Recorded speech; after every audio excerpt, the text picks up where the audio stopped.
Ao redor duns 20 traballadores de diversos centros de atención a persoas con discapacidade da Asociación Acreva na comarca concentráronse esta mañá diante das instalacións da entidade no polígono de Augalevada, en Noia. A mobilización súmase a outras accións levadas a cabo hoxe tamén en toda a comunidade por persoal deste tipo de centros, xestionados na súa maioría por organizacións e entidades sen ánimo de lucro e financiados maioritariamente con cartos públicos. Con ela queren reivindicar melloras salariais e laborais e tamén a negociación dun convenio galego do sector que poña fin á precariedade que padecen. Estamos tendo moitísimos recortes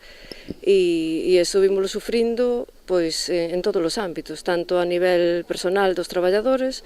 e isto repercute tamén na calidade asistencial hacia os usuarios.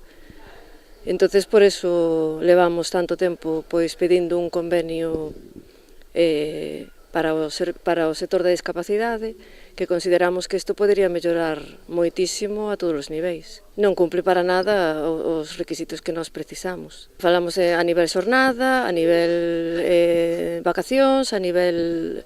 todos os niveis, realmente, está nos afectando absolutamente en todos os niveis. Apoiando os traballadores na concentración tamén participaron representantes do sindicato CIGA, que incidiron na necesidade de negociar un convenio galego. O responsable de CIGA Ensino, Anxo Louzao, foi máis alá e aludiu á responsabilidade da Xunta neste asunto, xa que entre un 60 e un 90% dos orzamentos que xestionan estas entidades proceden de diñeiro público. Que mesmamente a CIGA, sendo a organización maioritaria nestes centros de traballo, pois o seu poder de influencia é menor na medida que o convenio é negociado a nivel de Madrid e a nosa representación ali é menor e que mesmamente pois se están asinando os convenios últimamente en contra do noso criterio, que xa digo que o que fixo foi afondar na precariedade do traballo deste colectivo, que supuxo eso, reducir os seus salarios, incrementar o seu horario e empeorar as súas condicións de traballo. Aquí é unha responsabilidade por parte do Conselleiro de Política Social,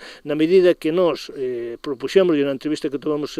hai uns días que como mínimo debera poñerse ao frente deste servicio, no sentido de que deberan cauzar algún tipo de reunión coa patronal, coas organizacións sindicais ou coa propia administración da Xunta de Galiza para conseguir, pois eso, por lo menos poñer os primeiros pasos,